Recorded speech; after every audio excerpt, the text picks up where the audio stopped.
Yo soy la doctora Patricia Madrigal, muy contenta de estar aquí con todos ustedes y por supuesto de tener hoy el honor de acompañarnos acá el doctor O Brayan. Y lo mejor es que el doctor pues está aquí en la clínica en nuestra sede de Curridabat, lo cual es también maravilloso. Y vamos a estar transmitiendo también en vivo desde Facebook. Se pueden conectar tanto en el Facebook de Kumara como también en el Facebook del doctor O Brayan. Okay, hello everyone. It's nice to see you. Thank you so much for being here. I'm going to share my screen. Patricia, you have to allow me to share my screen. Marzi, can you show her how to do that on her computer?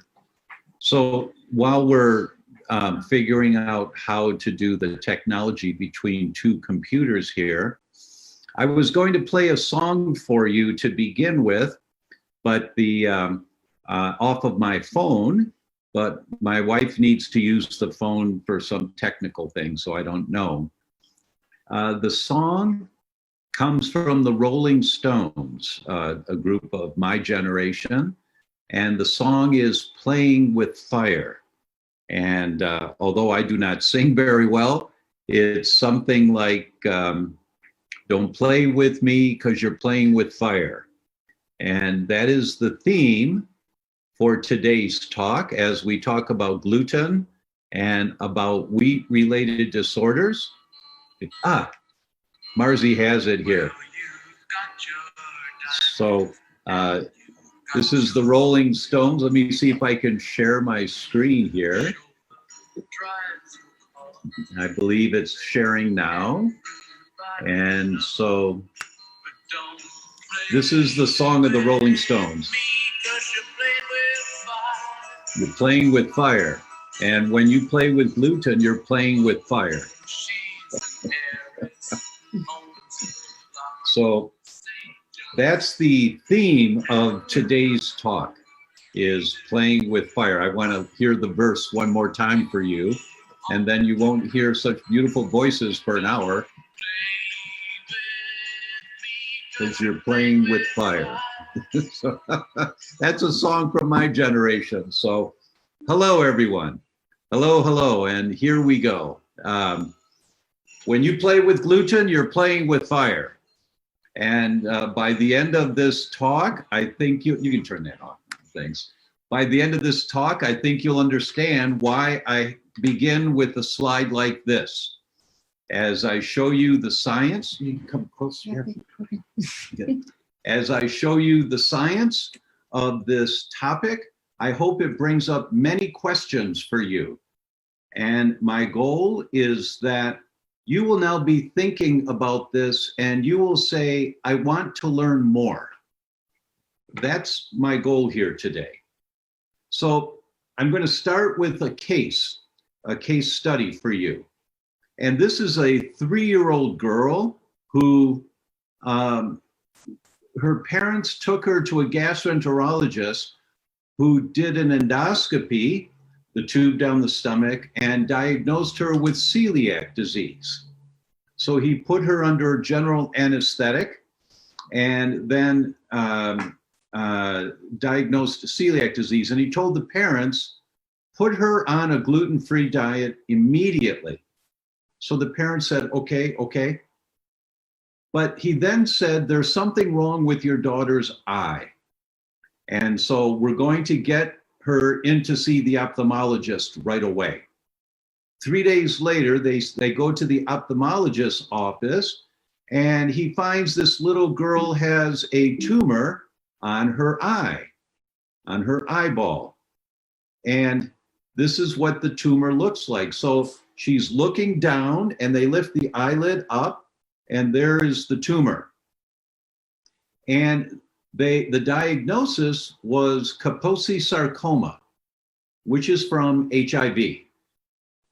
But the mother was negative for HIV. No, I'm sorry. The mother was positive for HIV, but the little girl's blood negative for HIV. So they said, what is this? We don't know what this is. And so the ophthalmologist said, we're going to have to put your daughter under a general anesthetic so that we can take a biopsy of the tissue of the eye. They can come sit here if they want. No, Okay. no, that's Okay. okay. Okay.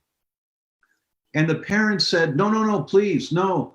Our daughter has not recovered from the general anesthetic for the endoscopy from the gastroenterologist 3 days ago. She still is a little woozy. Can we wait a few days, please? And then we'll come back, and of course, we will do this.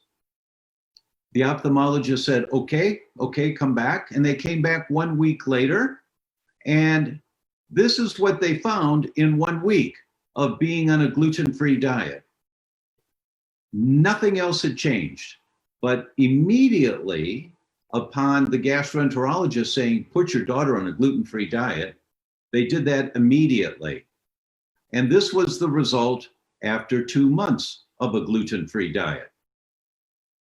And the doctor said, prompt regression of the lesion in the eye during gluten-free diet suggests a relationship to celiac disease and an autoimmune process. What you're going to learn is that when you have a wheat sensitivity, it can manifest in any tissue of your body, anywhere. And for those of you who believe that it's a gut problem, the science tells us for every 1 person with symptoms in the gut with celiac disease, there are 8 people that do not have gut symptoms. They have symptoms in their joints, in their skin, in their hair, in their eye, in their brain, but not in the gut. So if you think a patient has to have gut symptoms before you consider maybe gluten's a problem, you will find 1 out of 8, and you will miss 7 out of 8. So the first concept I want to give you is how common is wheat in the diet today? And we know that wheat is the most widely cultivated crop in the world. It's the #1 crop that farmers grow around the world. And it provides 20 to 50% of the calories for everybody, all over the world. And in industrialized countries, they enrich the wheat.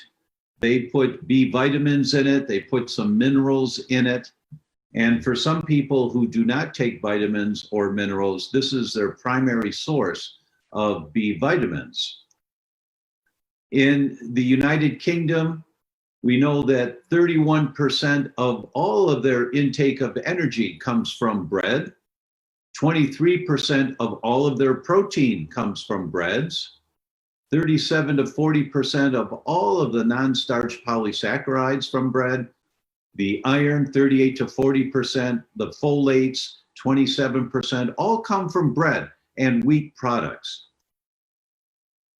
We also know that in wheat, we know about prebiotics and how important prebiotics are to create a healthy environment in the gut.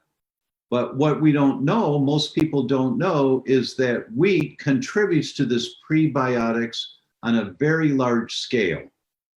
That back in 1999, we knew that wheat was about 69 to 70% of all the prebiotics in the diet came from wheat. And within 10 years, we knew that 81% of all of the prebiotics in the Western diet comes from wheat. Thus, it's clear that wheat is currently essential and primary in the average Western diet. It's not all bad. There are many good components in wheat that have kept people thriving or at least surviving in the world. Case study number 2, an autoimmune disease of the skin from a sensitivity to wheat. What kind of a life do you think this man has lived? Look at his body language. Does he look vital and healthy and dynamic? I don't think so. I don't think so. This is 30 days on a gluten-free diet. 1 month. Now, not every psoriasis patient has a sensitivity to wheat, but we know at least 14% of them of all psoriasis patients, have elevated antibodies to wheat, 14%. So what psoriasis patient would you not check to see if they have a problem with wheat? Because for a percentage of them, wheat is the trigger that's causing their symptoms. So you just need to check. Case study number 3. This is a 100% breastfed, natural childbirth, non-complicated birth of a child with eczema since the day the child was born.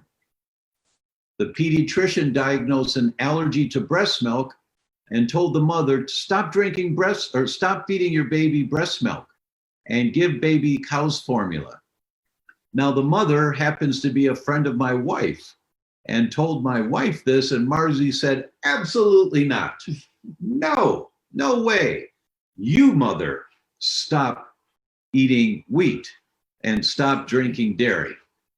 And so mother implemented a gluten-free, dairy-free diet. And after 3 weeks, there was no change. And she FaceTimed Marzi or Facebook or something and said, my baby's no better. And so Marzi asked me, and we said, stay the course, stay the course. Gluten-free, dairy-free. 3 weeks later, here's the picture.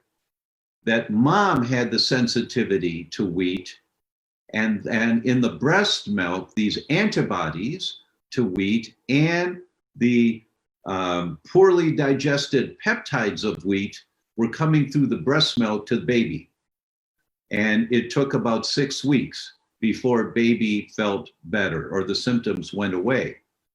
But I show you this one because it's really important that you as the doctor, you as the healthcare practitioner, you have to tell the patient, no. Stay there, stay the course, stay with it. And the results were eventually baby was much better. Premise number 2. Every human develops transient damage to the intestines every time they eat wheat. Now, this is a research paper that came out from Holland and Fasano at Harvard. And in that paper, what they identified was that increased intestinal permeability after you're exposed to wheat occurs in every human. Everyone, every time. When you eat toast for breakfast, you will get intestinal permeability. And it happens within 5 minutes of the wheat coming out of the stomach into the small intestine. Because just inside the proximal part of the small intestine, that's where your immune system sentries are standing guard. And if anything comes out of the stomach that shouldn't be there, they get activated right away to create inflammation to kill the problem, to kill the invader. Now you have to remember, we all have the same body as our ancestors 1,000 years ago, 2,000 years ago. And what did the immune system have to protect our ancestors from? Bugs, parasites, viruses, mold, fungus, and bacteria. That was it. There was no red dye number 3. There was no Coca-Cola. There was no benzene. There was no genetically modified foods. Bugs, parasites, viruses, mold, fungus, and bacteria. So what is your immune system today capable of protecting you from? Bugs, parasites, viruses, molds, fungus, and bacteria. We do not have an immune system designed to protect us from petrochemicals, from mold in the air. Our immune systems are designed to protect us from bugs, parasites, viruses, mold, fungus, and bacteria, but not the perchloroethylene in the air that leaches from the sofa that you sit on that was sprayed with Scotchgard that protects the furniture. Those chemicals come out into the air and we breathe them. And our immune system cannot protect us from that. All it can protect us from is bugs, parasites, viruses, mold, fungus, and bacteria. That's it. This study came out in 2017. This is Maureen Leonard. She also is at Harvard. She's a famous gastroenterologist at Harvard. And she did a literature review of all the literature for I don't know how many years she went back. But she tells us that previous studies have shown that gliadin, as one of the peptides in wheat, can cause immediate and transient increase in gut permeability. Immediate, within 5 minutes of it coming out of the stomach into the small intestine. This process takes place in all individuals who ingest gluten, in every human. So I often have to tell my patients, so Mr. Patient, this happens in every human. Now your wife may not think you're human sometimes, that's okay, but it happens in you too. Even if she thinks you're a Neanderthal, a caveman, right? It still happens in you also, every time you eat wheat.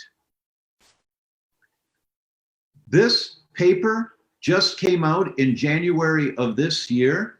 This is Professor Fasano at Harvard. Professor Fasano chairs the Department of Pediatric Gastroenterology at Harvard, and he is also the director of the Mucosal Immunology Department at Harvard. And researchers like this are always very careful about what they say, always, because they're going to be quoted, and it's very easy to be misquoted. So they're always careful of what they say, but look at what he says. Look at the title of the paper.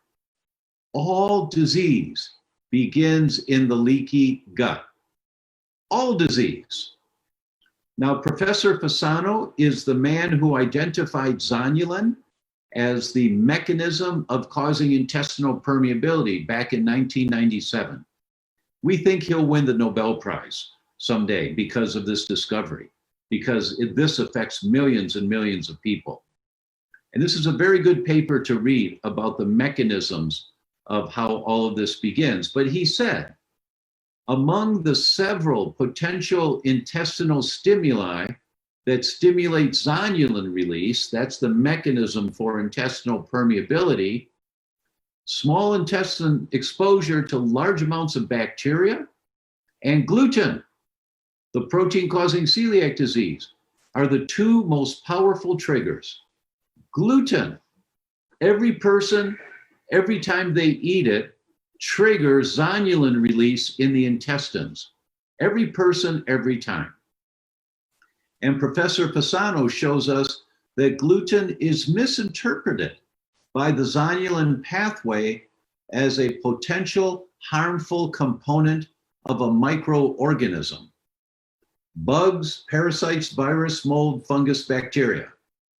So the zonulin pathway thinks that gluten is a bug.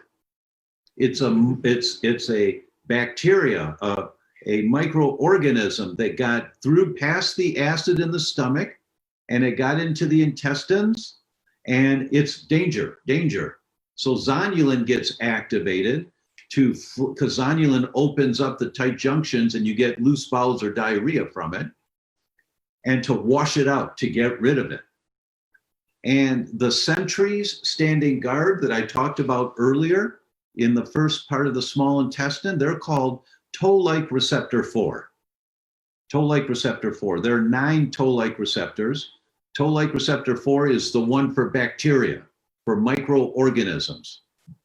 And your body, toll-like receptor 4, thinks that gluten is a microorganism. So every person, every time they're exposed to wheat, Your body, your immune system thinks it's a microorganism that's not supposed to be there. Danger, danger, danger. And so it creates the zonulin pathway, gets activated, and it creates inflammation in the small intestines. Not a problem at all, except that you eat toast for breakfast, a sandwich for lunch, pasta for dinner, croutons on your salad, a cookie. And then, of course, there is the gluten that's in so many different foods that we eat. So every day, and once again, wheat is the #1 crop grown in the world today. 20 to 50% of all the calories in the diet come from wheat. Now, what do you think happens when the immune system in your gut, trying to protect you, keeps registering bugs coming, bugs coming, bugs coming, bugs coming every day, because you eat wheat every day? You get inflammation in the gut that causes intestinal permeability that Professor Fasano talks about in this paper. And as he says here, the end result of all this, all disease begins in the leaky gut. Because once you have intestinal permeability, perhaps we'll talk another day about leaky gut. Yeah, and the development of autoimmune diseases. But right now, we just want to understand the mechanism in the intestines that's causing this. It's the #1 food that we eat in the world today. Well, it says in the Bible to eat bread is the staff of life. It's not the same situation anymore. Nobody is eating the bread that Jesus Christ ate. And if you go for the ancient grains, they are less offensive. But once you have crossed the line of tolerance and you're making antibodies to wheat, the ancient grains will trigger the antibodies to continue being made. If you take a newborn baby in the first year of life and you give them a little bit of ancient grains, a little bit to start with at about 6 months, maybe, the theory is maybe they will build up a tolerance to the occasional birthday cake that they'll have when they're 6 years old at their friend's birthday party. Maybe they'll build up a tolerance. But once you have crossed the line of tolerance and you have elevated antibodies to wheat, the ancient grains trigger the same response in every person, every time. The activation of the zonulin pathway may represent a defensive mechanism that flushes out the bugs, contributing to the innate immune response of the host against changes in microbiome ecosystem, specifically bacterial colonization of the small intestine. These data suggest that gut permeability may contribute to the development of several autoimmune diseases. CID stands for chronic inflammatory diseases like cancer and autoimmune disease, provided that additional genetic components regulating immune response and an imbalanced microbiome also exist. And we're going to talk at the end about building a healthy microbiome, because that's very important for all of your patients who have an imbalance in the microbiome now. And if all disease begins in the leaky gut, what % of your patients do you suspect have an imbalance in their microbiome? Maybe 100%? Yes. Maybe, right? Indeed, there is growing evidence that the additional and mutually influenced elements of the triad of gut permeability, which comes from bacterial dysbiosis or gluten, immune system response, and the gut microbiome, together with your genetics and exposure to an environmental trigger, make the perfect storm for chronic inflammatory disease development. So this concept about the 5 components of the perfect storm, we will talk about another time in more detail. For today, please understand that it's bacteria and wheat that are the 2 most powerful triggers for intestinal permeability development. There are other things, but these are the 2 most powerful. Case study number 4.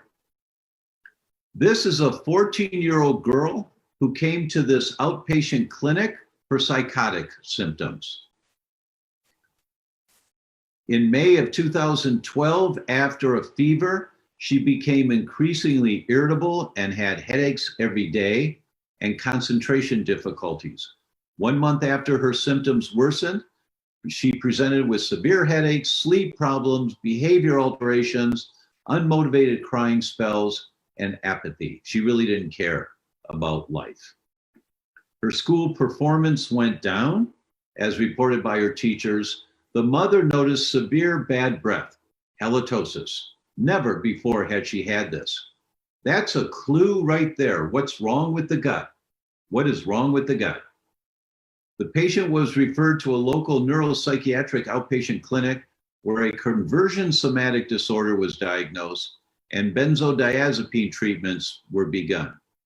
Parents are terrified. They have no idea what any of this means, but they see their daughter is not in good shape, and they gave her some pretty powerful medications.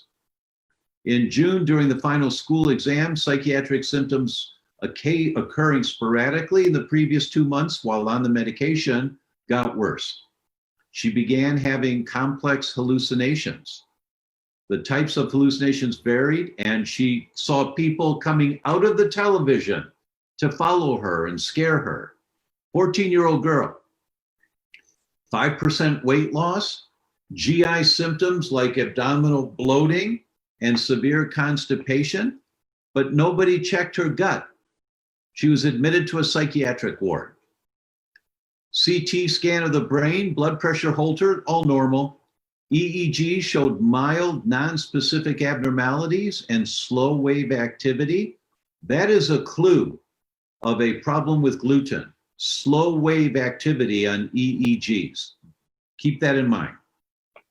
Due to the abnormal autoimmune parameters and the recurrence of psychotic symptoms, they suspected autoimmune encephalitis, and they put her on steroids. In September, shortly after eating pasta, she had a crying spell, confusion, ataxia, she couldn't walk, severe anxiety, paranoid delirium. She was again referred to the psychiatric unit. A relapse of autoimmune encephalitis was suspected, and they put her on IVs of steroids and immunoglobulins. During the following month, she was hospitalized a number of times for recurrence of psychotic symptoms. This is a 14-year-old girl who was normal for her entire life. And she had a fever 2 weeks before all of this happened. Perhaps we'll talk about that in the Q&A. Cerebral and spinal cord MRIs, lumbar puncture, looked in her eyes, all normal, nothing out of range. Several EEGs were done. They all showed slow activity in her brain. The laboratory test showed mild anemia, reduced levels of ferritin, and some inflammation markers in her stool, fecal calprotectin. All of the tests for celiac disease were negative. Very important. In November, due to GI symptoms and further weight loss, now she's lost 15% of her weight, a nutritionist finally said, why don't we just try a gluten-free diet? I know you don't have celiac disease. Let's just try a gluten-free diet. And within 1 week, she was better. Both her gut symptoms and her psychiatric symptoms were much better. So they continued the gluten-free diet for 4 months. Now, the doctor says until a few years ago, the spectrum of gluten-related disorders only included celiac disease and wheat allergies, IgE pinprick test. Therefore, and she was negative to that. Therefore, our patient would be turned back as a psychotic patient and receive lifelong treatment with antipsychotic drugs. What kind of a life would this 14-year-old girl have had if this nutritionist hadn't said, why don't we just try a gluten-free diet? Let's just try it. Due to parental choice, the girl did not continue eating gluten, and she started a gluten-free diet with complete regression of all of her symptoms within 1 week. All of her symptoms were gone. Her mother recalled that she was returned a normal girl. 9 months after definitely starting the gluten-free diet, she's still symptom-free, and the doctor wrote this paper. Now notice, This is not a celiac patient. Every test for celiac was negative for this girl. This was a person that had gluten sensitivity, or the bigger term, and we'll talk about another time, is a wheat-related disorder, because there are many other parts of wheat than gluten that can cause a problem. Some neuropsychiatric symptoms related to gluten may be the consequence of the excessive absorption of peptides with opioid activity that form from incomplete breakdown of gluten. Increased permeability, known as leaky gut, may allow these peptides to cross the intestinal membrane, enter the bloodstream, cross the blood-brain barrier, affecting the endogenous opiate system and neurotransmission. There are peptides of poorly digested wheat called gluteomorphins and prodynorphins, and also from poor digestion of cow's milk called casomorphins. They stimulate the morphine receptors. They stimulate the opiate receptors in our body. So any of your patients that are having any type of brain symptoms, brain fog, depression, anxiety, you must consider, could there be a problem with wheat or dairy? You just consider, and then you check. Premise number 3, a wheat-related disorder can manifest in any tissue of the body. So here is a secondary GI center. That means the primary doctor sends the patient to gastroenterologist, to a specialist. And they found that 93% of the patients investigated for wheat had non-celiac gluten sensitivity, and 7% had celiac disease. But more than 9 out of 10 have non-celiac gluten sensitivity when they were checked. So do not just consider celiac disease. Celiac disease is very important, but it's only 1 out of 10 people in this study that the gastroenterologist found had a problem with wheat. The other 9 out of 10 had problems with wheat, but it wasn't celiac. This paper, where the laboratory, doctors send blood to this laboratory to test for wheat sensitivity, food sensitivities. So they found that 64% of the patients, of the blood that was sent that was positive for IgG to gluten, 64% of these people also had elevated antibodies to their own tissue, autoimmune mechanisms. That the dark bar is they were positive for gluten, the light colored bar, they were negative for gluten. And then the first line on the left is TPO, that's thyroid antibodies. So 20% of those positive for gluten had elevated thyroid antibodies. 11% those negative for wheat had elevated thyroid antibodies. In the next box, that's the adrenal glands, 21 hydroxylates. 42% of the wheat-sensitive people had elevated antibodies to adrenal. The next column is the heart. 40% of everyone with elevated antibodies to wheat had elevated antibodies to the heart. And it goes all the way down, the reproductive system, the joints, the bones, the liver. GAD65 is for pancreas function and also for brain. And then the last one is neurological antibodies. 53% of everyone with elevated antibodies to wheat had elevated antibodies to their own brain. 53% of everyone. Wheat can affect any tissue in your body, any tissue. And another time, in another seminar, maybe we'll talk about why do these autoimmune mechanisms occur? What is molecular mimicry? What is cross-reactivity? What are neoepitopes that get formed? So there's not much to learn.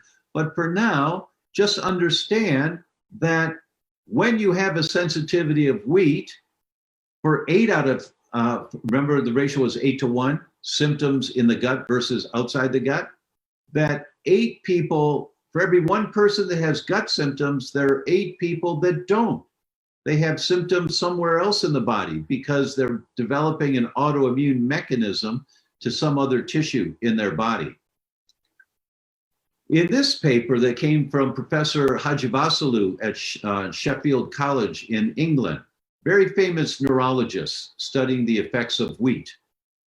And he looked at, last year, he published this paper looking at celiacs and also at non-celiac gluten-sensitive people where the wheat was affecting their brain. And he said strict gluten-free diet is an effective first-line treatment of neurological manifestations of gluten-related disorders. Notice he's not saying of celiac disease. He's saying of gluten-related disorders, which includes celiac, but for all of those that have brain symptoms without celiac, but they have elevated antibodies to wheat, Professor Hajivasulu is telling us, no, a gluten-free diet really helps these people. Very few patients will require additional medications. And here is the chart that he put together in that study. And if you look at the brain and nervous system pathology on the left side, ataxia, meaning unable to walk, peripheral neuropathies, epilepsy, movement disorders like restless leg, headaches, migraines, brain function, cognition, myopathies, and you see across the board, everything improves except advanced dementia and myoclonus. Everything else improves on a gluten-free diet. Every one of these neurological manifestations improve if they have a sensitivity to wheat. Not every peripheral neuropathy patient has a sensitivity to wheat, but many do. When the cause of a peripheral neuropathy is identifiable, 5% of those people have also a sensitivity to wheat. When the cause of a peripheral neuropathy is not identifiable, 57% have elevated antibodies to wheat. So that's why you want to understand more about how wheat can affect any tissue in your body. Wheat is a beast, a beast. Giving up wheat is a beast of a problem, but in my all-day training session, this slide comes from my all-day training because at the end of the day, we have talked about wheat affecting your thyroid and diabetes and heart failure and low HDLs and anemia and cardiomyopathy and gallbladder and heart attacks and psoriasis and Sjogren's and angina and liver cirrhosis, brain antibodies, bone antibodies, parietal cell antibodies, ganglioside antibodies, brain hemorrhaging.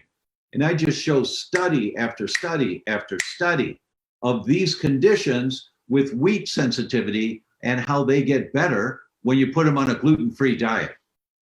I have an online all-day training course. You can take 3 months to finish it, but it's about 8 to 10 hours long. And we go through all of these conditions and the science that shows when wheat may be the fuel causing these conditions. So this is a paper that we published last year called Navigating the Gluten-Free Boom, the Dark Side of a Gluten-Free Diet. And I want to talk about this for a minute because this is very important to understand as you put people on a gluten-free diet. Gluten-free diet is the only therapy for celiac or for wheat-related disorders. You must do a gluten-free diet. It reduces activating the inflammatory cascade in the intestines, rehabilitates the intestines when you stop throwing gasoline on the fire, normalizes the associated biomarkers, and can improve many of the extra-intestinal symptoms that you might get. However, despite the gluten-free diet being an effective therapy, gluten-free products suffer from limitations, side effects, and might bear risk if not detected and dealt with appropriately. Nutritional deficiencies develop. There's toxic components in the gluten-free foods. Unbalanced diets. Most gluten-free diets are unbalanced. You increase mortality and morbidity on a gluten-free diet, and you increase psychiatric or behavioral abnormalities on a gluten-free diet if you don't know how to do it right. And I've got studies for all of this, all of this. Just not enough time to read this paper, and you can read about all the different studies. But these are just a summary of some of the causes of increased morbidity on a gluten-free diet. Suicide rates go up. There's a threefold increase in childhood suicide in celiacs than in non-celiacs. Now, of all of these causes, the one I want to talk about here is this one. If you remember, I showed you earlier that 80% of the prebiotic in the Western diet comes from wheat. It comes from the arabinoxylans in wheat. So take wheat out of the diet and give them gluten-free products, gluten-free bread, gluten-free pasta, gluten-free muffins, that's just white paste. There's no prebiotic in gluten-free products. So take the prebiotic, 80% of the prebiotic out of someone's diet. What do you think happens to them?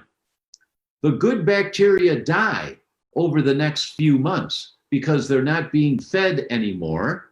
And the bad bacteria can rear their ugly heads up, and we call that dysbiosis, or small intestinal bacterial overgrowth. You create an inflammatory environment in the gut. A gluten-free diet can cause severe deficiencies if not done correctly. Here is an example.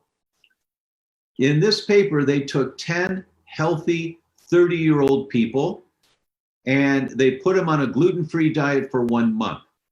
They measured their microbiome beforehand, and then they put them on a gluten-free diet for a month, and then they measured their microbiome afterwards. All of the healthy bacteria decreased. All of the unhealthy bacteria increased, which represents an altered microbiome that creates more inflammation, more of the gateway into the development of autoimmune diseases that Professor Fasano talks about in his paper that I showed you earlier. You must feed the probiotics in your gut. And when you take wheat out of the diet, you remove 80% of the prebiotics that feed the probiotics in the gut. When the growth of beneficial bacteria is not supported due to a reduced supply of their main energy source, wheat, they got used to getting it from wheat, other bacterial groups, which are opportunistic pathogens, can overgrow, leading to intestinal dysbiosis. The gluten-free diet led to reductions in the beneficial gut bacteria. The gluten-free diet constitutes an environmental variable to be considered when treating celiac patients for its possibly depleting effects on gut health. And this is a drawing from that paper in the American Journal of Gastroenterology that just talks about when you have a gluten-free diet, you decrease the polysaccharides, you decrease the good bacteria, increase the bad bacteria, decrease short-chain fatty acids, decrease the anti-inflammatory cytokines, and you increase the inflammatory environment of the gut. Gluten-free diet alters the microbiome to a less protective, more inflammatory environment. The treating team, that's the doctor and the nutritionist, the treating team should be aware of the potential dark side of gluten restriction, diagnose these abnormalities, and offer adequate solutions to improve the patient's health and quality of life. Of course, you have to put them on a gluten-free diet if they have a sensitivity to wheat. Of course you do, but you have to do it wisely. Premise number 6, how do you rebuild a healthy protective microbiome? So this drawing shows you how important the non-digestible fibers are in the diet. And when you get those prebiotic foods, notice in the drawing, they're using wheat as an example at the top, because of the arabinoxylans in wheat. That's what AX stands for, is arabinoxylans in wheat. They are good prebiotics to feed the good bacteria in your gut. And then there's the chitins and the glucans in mushrooms, and then the phenols that come from different fruits and vegetables, and you increase the good bacteria. And you can see in the chart all of the benefits that occur when you give prebiotics in adequate amounts to your patients. When the growth of the beneficial bacteria is not supported due to reduced supply, other bacterial groups can become opportunistic or opportunistic pathogens and can overgrow, leading to dysbiosis. So this is a pearl. And this is what I tell my patients. Mrs. Patient, when you go shopping for your vegetables, always buy organic, of course, bio if you can, but get every root vegetable in the store. Get cassava, get turnips and parsnips and radishes and sweet potatoes and carrots, because all of these root vegetables are full of prebiotics that feed the good bacteria in your gut. And every day you eat one root vegetable. You and your family have one root vegetable every day. And if you go to really nice restaurants, sometimes you see where they take radish and they shave the radish and they put it in the salad raw, right? Nice restaurants do that. And they taste really good to eat them raw. You can eat a radish. That's a prebiotic that you can use. Then, Mrs. Patient, you go to Google and you type in list of prebiotic foods, and you print the list out and you put it on your refrigerator. And you see that bananas are a prebiotic. Plantain is a prebiotic. Onions are a prebiotic. And every day you have 2 foods from that list. So every day when you feed your family, 1 root vegetable and 2 prebiotics from the list, so that you're teaching your patients how to feed their microbiome. Then, provision of gluten-free but prebiotic-rich foods and or a supplement can avoid the situation of the bad bacteria developing in your gut. So, Mrs. Patient, for 2 months, I want you to take a supplement of a prebiotic along with your vegetables. Now, the one that I like is called Mega Prebiotic. There are many out there that you can use, but this is the one that I use for 2 months. Now, my wife and I use it every day. We put it in our smoothies every day. I'm not asking you to take it every day.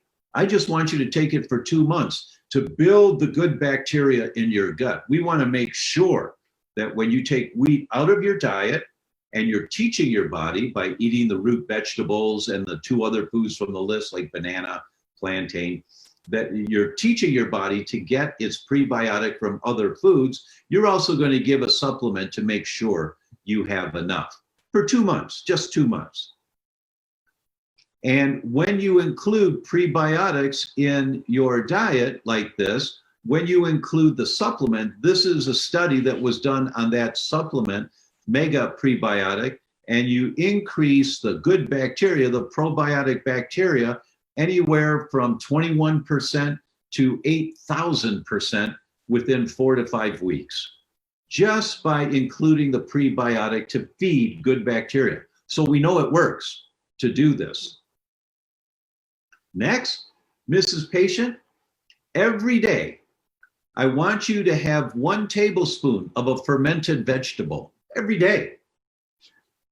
Because when you eat a fermented vegetable, the fermenting of the vegetables produces the good bacteria, the probiotics. And so what you're doing is inoculating your gut with the good bacteria every day. Because what we know now, with where the technology is today, the best thing that doctors and healthcare practitioners can do to help patients is teach them to build up the diversity of the microbiome. Critically important. The more of the good guys, the better. Well, what about lactobacillus? Is that most important? No. Well, what about bifidobacterium? Isn't that most important? No. It's very important. They're very important, but it's the diversity that's most important. The healthiest people that they have studied consistently, those cultures that don't get cancer, don't get autoimmune diseases. And who are they? They're the people that are living like your ancestors 500 years ago. They're living back in the jungles in Africa. They're living in the South Pacific. on islands, remote islands. Their microbiomes, the diversity of their microbiome is such that protects them. They don't get cancer. They don't get autoimmune diseases. And why? Because of the diversity and the health of their microbiome. So Mrs. Patient, every day, 1 tablespoon, sauerkraut, kimchi, miso, fermented beets, curry flavored, I don't care, whatever you want, but every day, well, I don't like the taste of it. Well, I don't care if you don't like the taste of it. Hide it in your mashed potatoes. Hide it in something else, but get a little bit in there. You don't have to have a tablespoon all at once. Have a couple of threads of sauerkraut on your sandwich. You can't taste it. Put a little more mayonnaise on, and then you can't taste it. You don't have to taste it. You just have to get it down there to do its work. 1 tablespoon. Well, can I have more? Of course you can have more, but at least 1 tablespoon a day. Then, consumption of fermented foods provides an indirect means of counteracting the hygienic, sanitized Western diet. And when you ingest just a little bit of fermented foods, you potentially increase the number of microbes in your diet by 10,000-fold. Just huge increase. Then, Mrs. Patient, for 2 months, I want you to add a supplement of probiotics just for 2 months. My wife and I take them every day, but I'm not asking you to do that. Just 2 months, along with the Mega Prebiotic, and I like this probiotic, Megaspore. But you can use what you want, but this one is very effective. But for 2 months, take one of these a day. And we know that these spores help to heal the intestines and reduce the inflammation of intestinal permeability, that these spores work very well for that. The key findings of this study is that oral spore-based probiotics reduce the symptoms of leaky gut. Next, on the recommendation, Mrs. Patient, I want you to have 1 cup of bone broth every day, just a cup every single day. So when you have chicken, if you roast a chicken for your family, save all the bones, save all the skin, boil them in a big pot of water. That's bone broth. And we take some seaweed, we cut up seaweed, let it boil in there so you get a lot of minerals in there.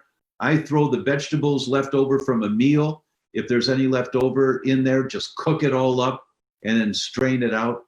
But 1 cup of bone broth per day. Why? Why are we using bone broth? Because bone broth is high in gelatin tannate, which is a mucosal barrier protector. And this gelatin tannate forms a seal over the damaged intestines.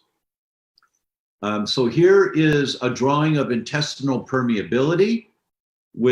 From the lumen, these molecules get down through the permeability into the submucosa.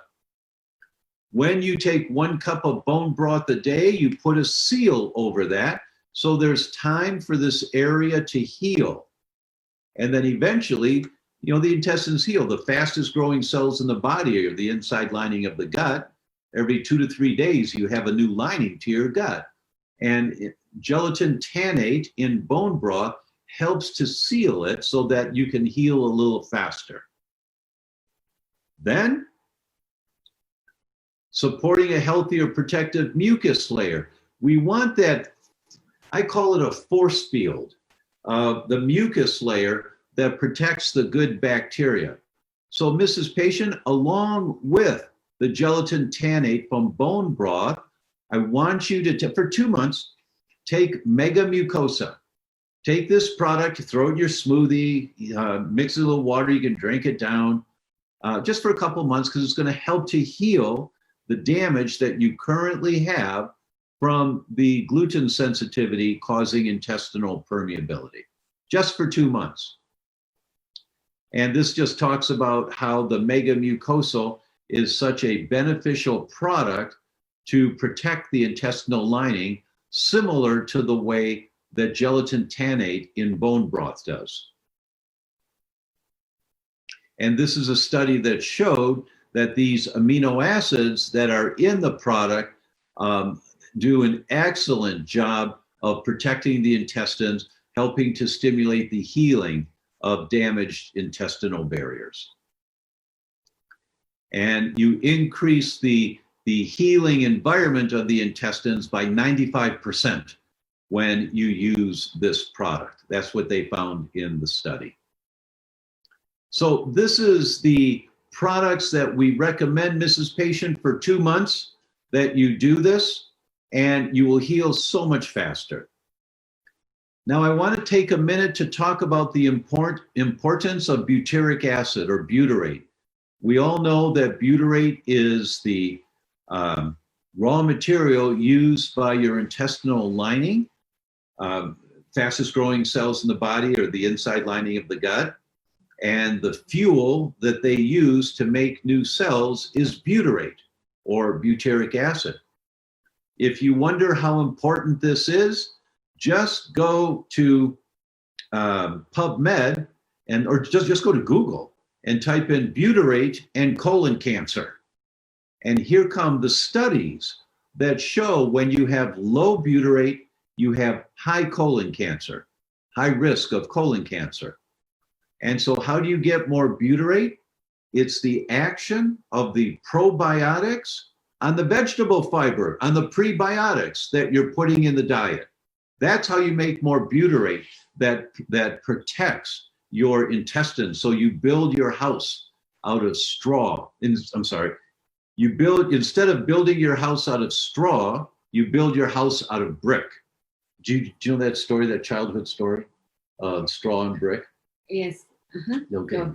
Yeah. I don't know if it's true Yes, down yes. here. Is this the same? Okay. Little pigs, right? Yeah, the 3 little pigs. Yeah. Sí, la historia de los 3 cerditos es lo que Yeah. está diciendo de las casas, o sea que es como el que lo hace ya de cemento es lo que logra que el lobo cuando soplan no le bote la casa. Entonces es lo que está diciendo, que el butirato viene a hacer esta función de hacer como bloques que realmente van a evitar que se venga abajo. So some of the benefits of butyrate and producing more butyrate, it inhibits the bad bacteria from growing in your gut. It's an antibacterial, along with helping to develop healthier intestinal tissue. It also is an anti-inflammatory and neuroprotective. Look at this paper and what they say, that it's neuroprotective against neurodegenerative disorders, improves your learning, memory ability, myocardial ischemia, reperfusion injuries, lung injuries, acute liver failure, that the butyric acid that you produce in your stomach protects many different tissues in your body. It reduces blood-brain barrier permeability. It reduces lipid oxidation in the brain after a stroke. Sodium butyrate mediated neuroprotection after strokes associated with the anti-inflammatory effects throughout the entire circulation. It's associated with elevated levels of insulin like growth factor 1. And during the acute phase after a stroke, the higher your butyrate level is in your gut, it reduces oxidative stress and blood-brain barrier permeability, whereas during the delayed phase after the stroke, it promotes cell survival, tissue repair, and recovery. It's so critically important that we have high levels of butyrate in our guts, and you get butyrate from the action of the good bacteria.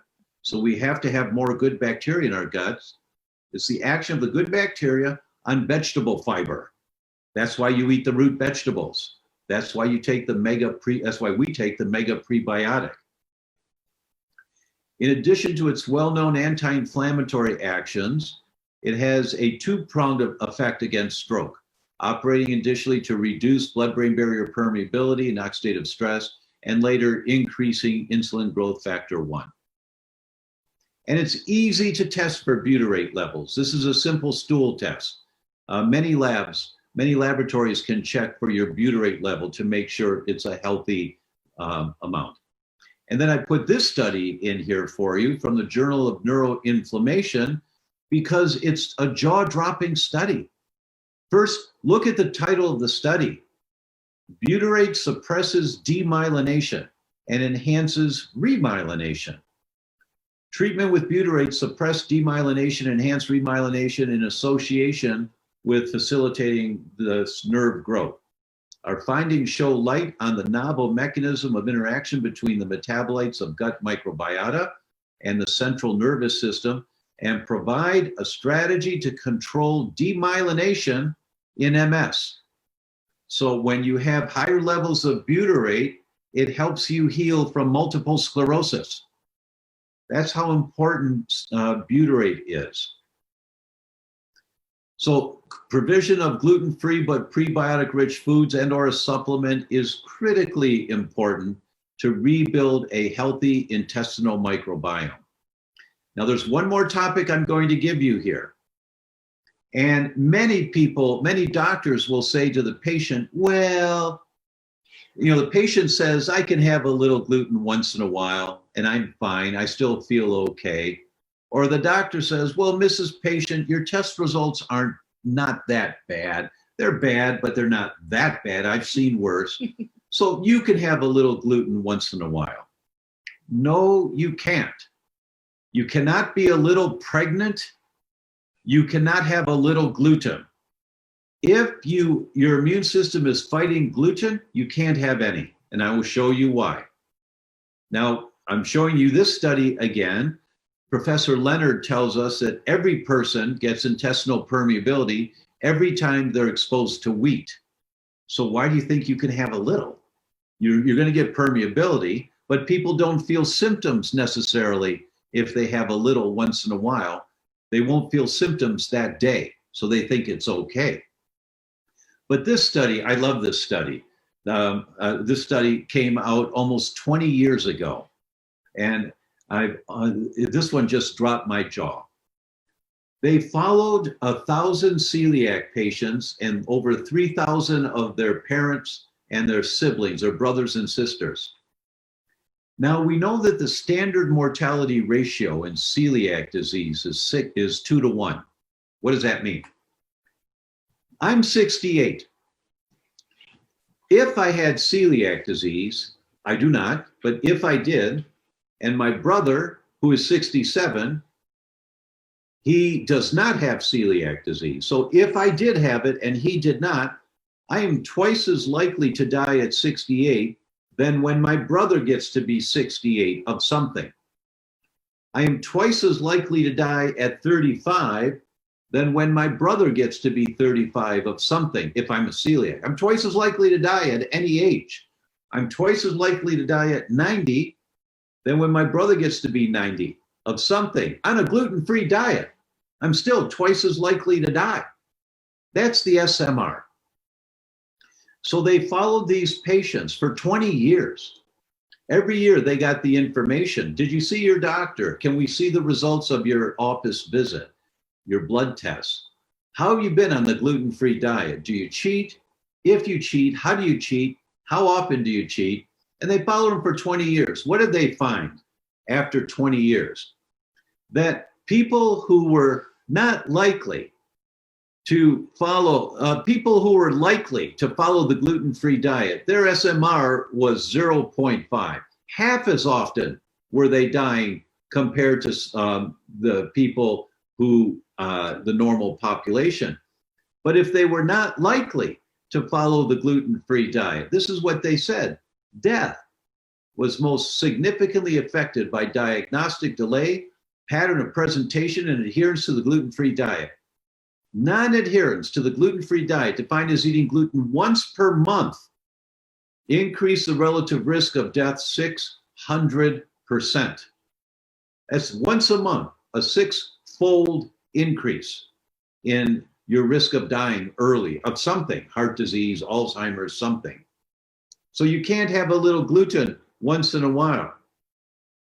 Gluten-free foods are not safe for you. This paper came out last March in the American Journal of Gastroenterology from Peter Green and his team at Columbia.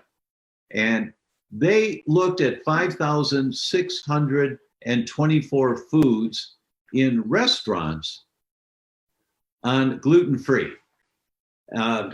They had 804 people go into restaurants with testing equipment, and they ordered off the gluten-free menu.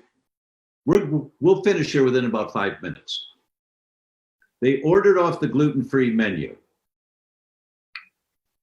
When the waiter or waitress walked away, they opened their briefcase, took out their testing equipment, and when the food was delivered to the table, they tested the food right then to see, was there any gluten in this gluten-free food?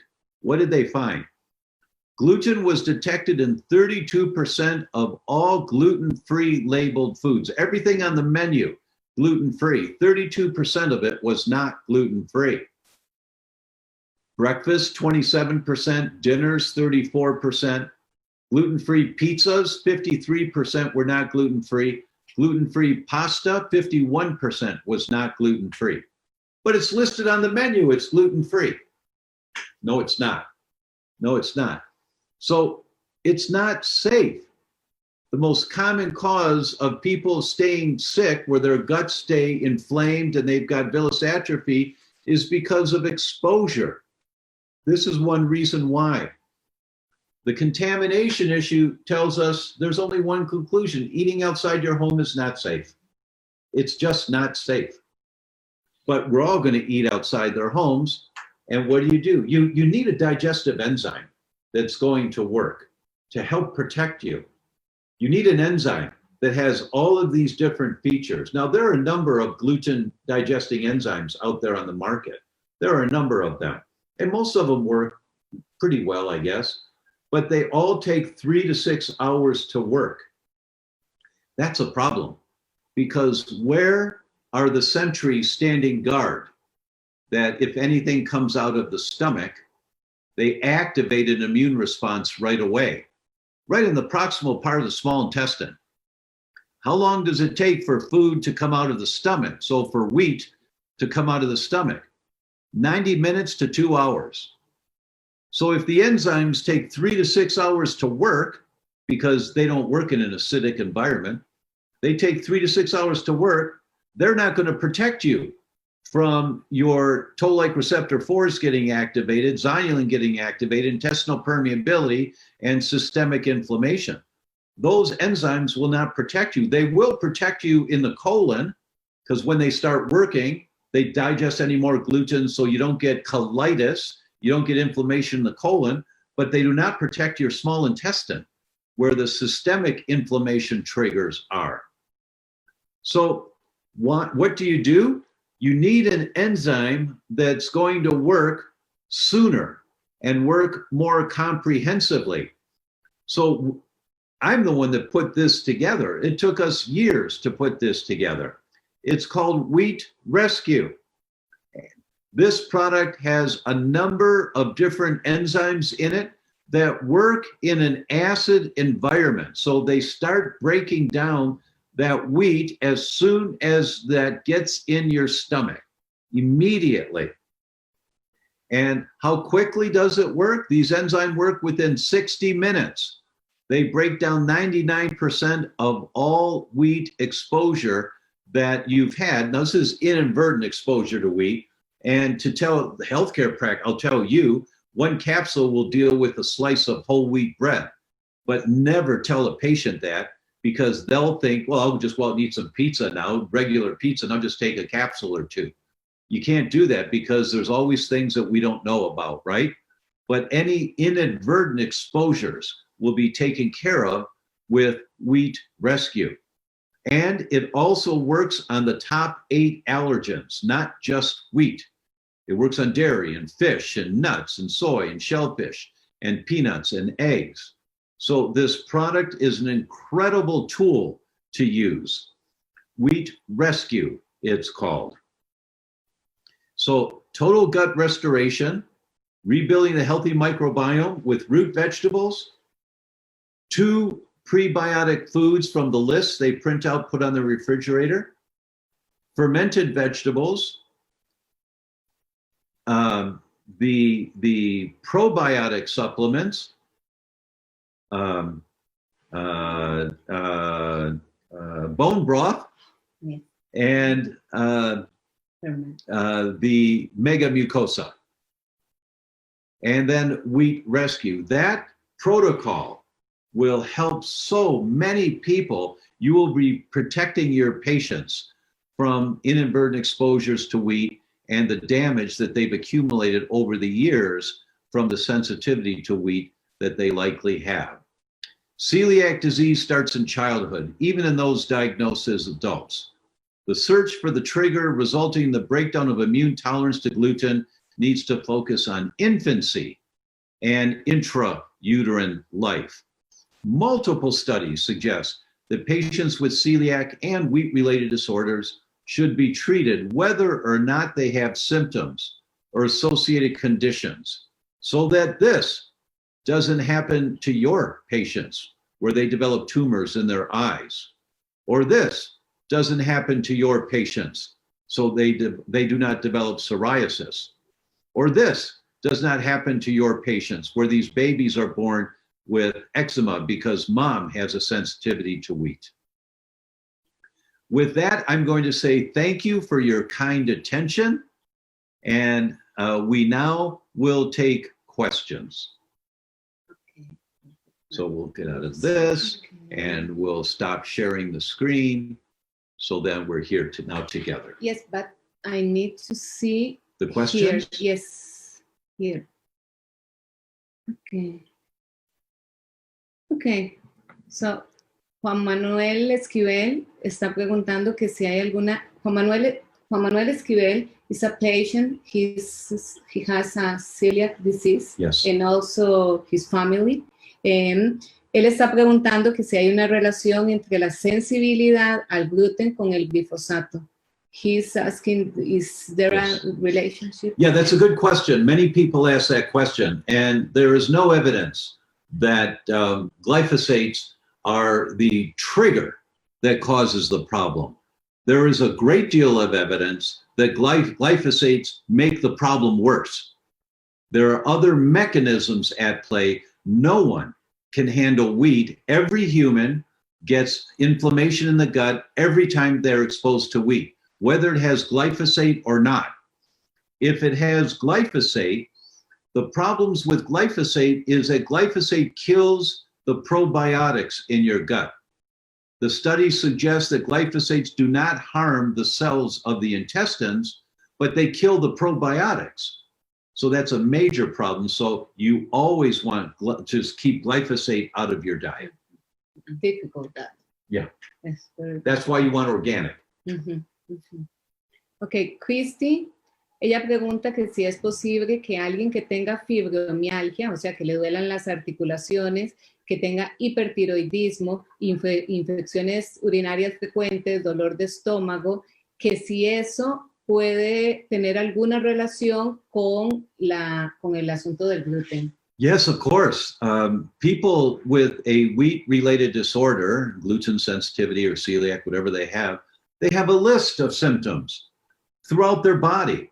So when a patient like Christy comes in and says, yeah, I've got hyperthyroid and I frequently have urinary infections, well, that's frequent urinary infections often are because you've got a leaky bladder.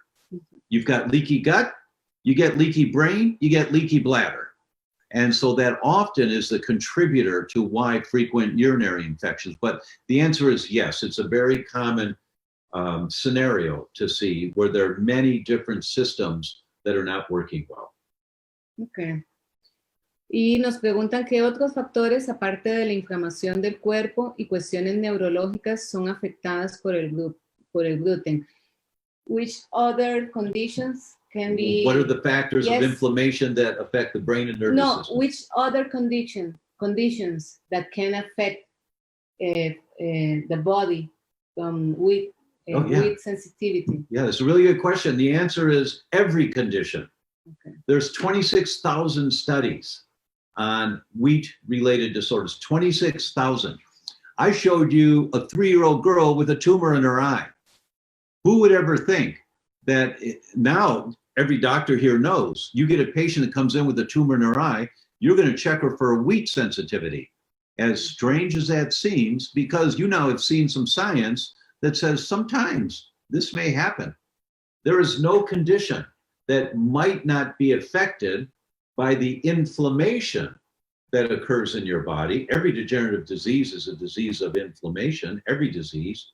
And for many people, the fuel on the fire of the inflammation is wheat. Yes, many people. Okay, ¿hay alguna opción al caldo de hueso para los veganos for this broth soup? Broth. Yes, for vegan people. There is an option. The mega mucosa. Okay. I don't know of a vegetable. The component is gelatin tannate. It's the gelatin, and gelatin is in the bones. I don't know if you can make another soup that would be high in gelatin that's not that's possible without using bones. I don't know. I think mega mucosa for these people. Yeah, mega mucosa would be a very good product for a vegetarian. Pregunta, sí. Ok, ya la contestamos esa. Dice que si este caldo de hueso empacado que se vende en los supermercados es igual que el que se vende, que se hace en casa. This one. You have to talk to me now. Oh, okay. Yes. No. Okay, good. No. The boxed bone broth, it may help, but the commercially prepared bone broth, unless it comes from a very conscious company. When I lived in San Diego, our friend Chef Lance, he started a company, bonebroth.com, and he was very conscientious about his bones were grass-fed cows, free-range chickens, no hormones, nothing like that. And he prepared the bone broth extremely well. So his commercial bone broth was excellent. Mm-hmm.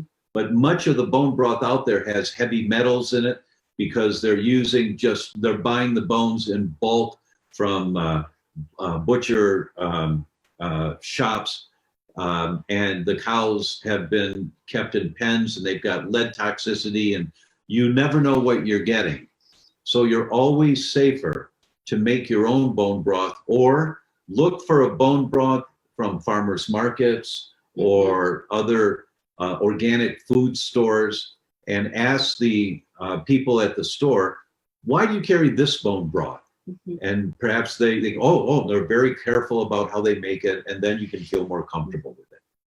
Sí, acá en Costa Rica hay una carnicería que es de carnes orgánicas que se llama Grass Fed y ellos tienen un buen caldo orgánico que lo pueden encontrar si no lo quieren hacer en la casa.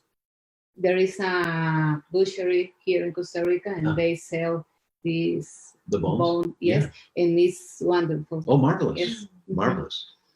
And Diana dice que May I say one more thing on that? Yes, sorry. Yes.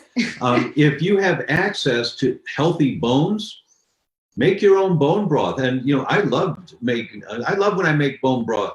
I don't do it so often, but when I do, because I'll do a chicken.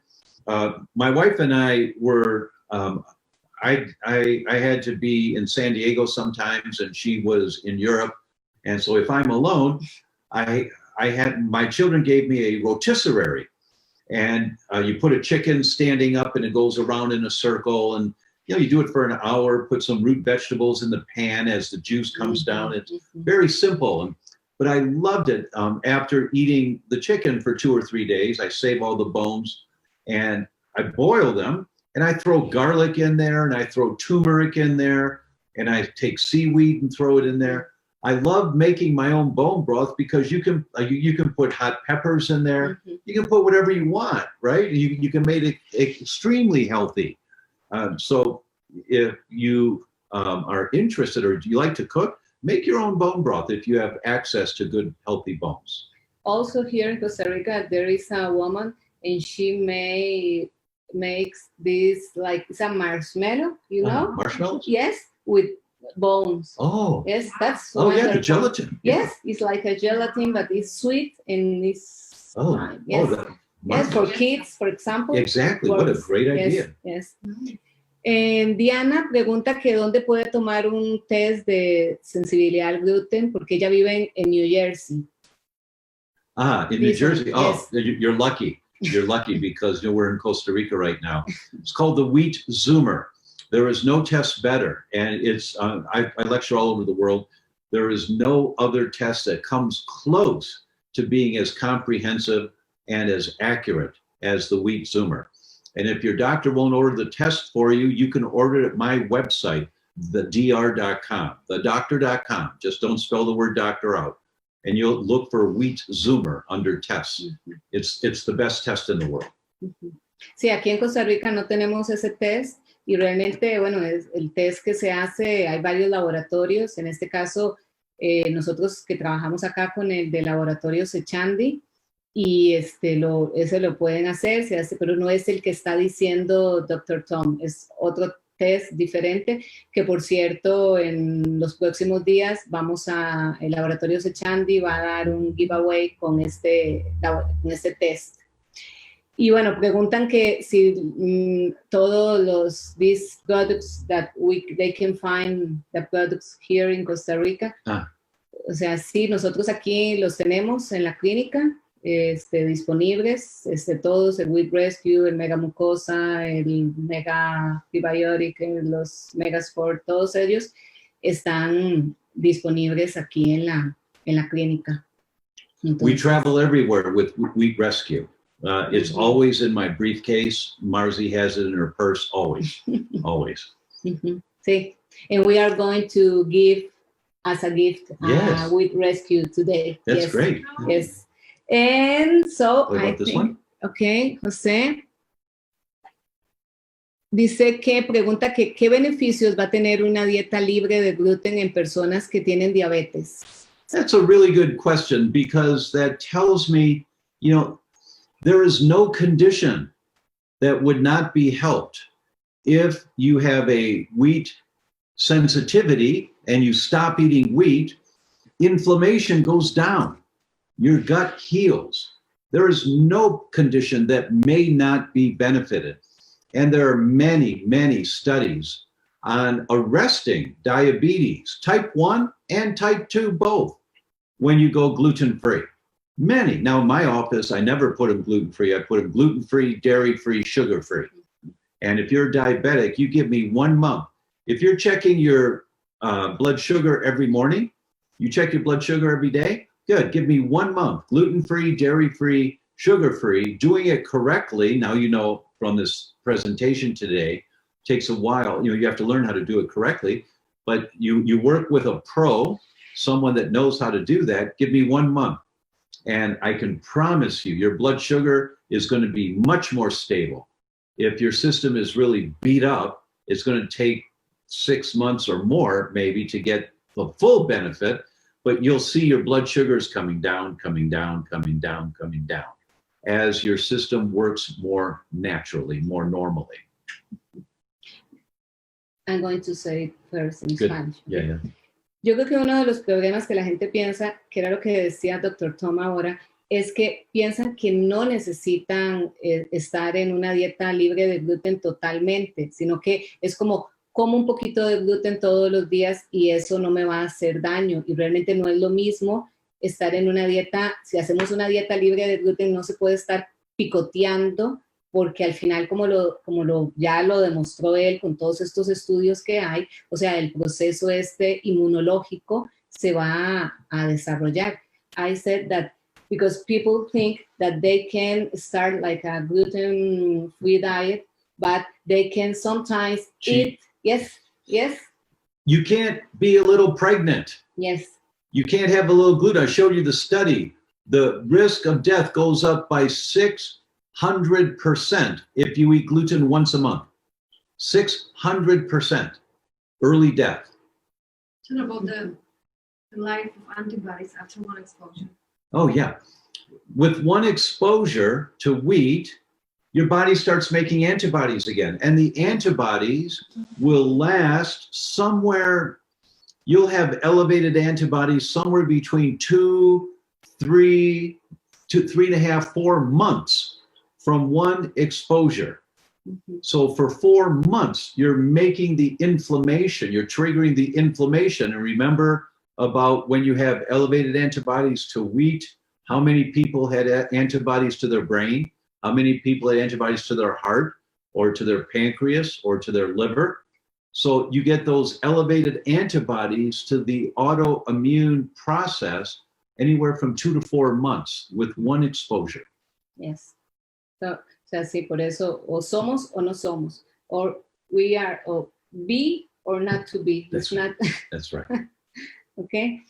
Y creo que la otra cosa importante es que si la persona no puede hacer una dieta libre de, no puede hacer el test, o sea, probar y hacer una dieta sin gluten, igual puede ayudar. O sea, I mean that if the person can make the test because it's very expensive or they have to try because they can see benefits. Yes, yes, O sea, yes. Okay, okay. Okay. When you're taking digestive enzymes, usually we want to take digestive enzymes in the middle of a meal, usually. So that when you're eating your meal, you know, eat a little bit, take an enzyme, eat a little bit if you're taking a couple enzymes, so that the enzymes are in the middle of this glob of food in your stomach. So they digest from the inside coming out, and your enzymes get secreted from the outside coming in. So we're digesting more thoroughly when you take digestive enzymes in the middle of a meal, but not wheat rescue. Wheat rescue you take before you start eating so that nothing gets out of the stomach into the small intestine to activate the sentry standing guard. Now, if we are having a gluten-free pasta meal, we'll take one wheat rescue beforehand, and then we'll take one in the middle just to help make sure.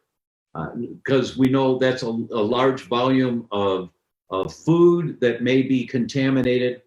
But in general, we take, this morning we had a wonderful breakfast that had no grains in it, but it had some potatoes and some egg and some, we had a muffin. So we took the enzyme beforehand, and then in the middle of the meal, because of the muffin, we took another one. Right. So you take the wheat rescue before you start eating. Perfect. Okay, thank you, Tom. You're welcome. Yeah. You're welcome. Thank you, everyone. Gracias a todos y bueno, los esperamos la próxima vez. Esperemos que la próxima vez podamos tener de nuevo a Dr. Tom para que nos pueda enseñar muchísimo. We hope that we can be together one more time to learn a lot from you. Y bueno, muchas gracias, los esperamos. Y como les dije, vamos a hacer este giveaway con Laboratorios Echandi, que creo que va a salir mañana, la publicación de lo que vamos a hacer es un test de sensibilidad al gluten que se va a estar regalando y el de enfermedad celíaca, ¿verdad? Para que lo participen con nosotros. Perfecto. Bye bye. Chao.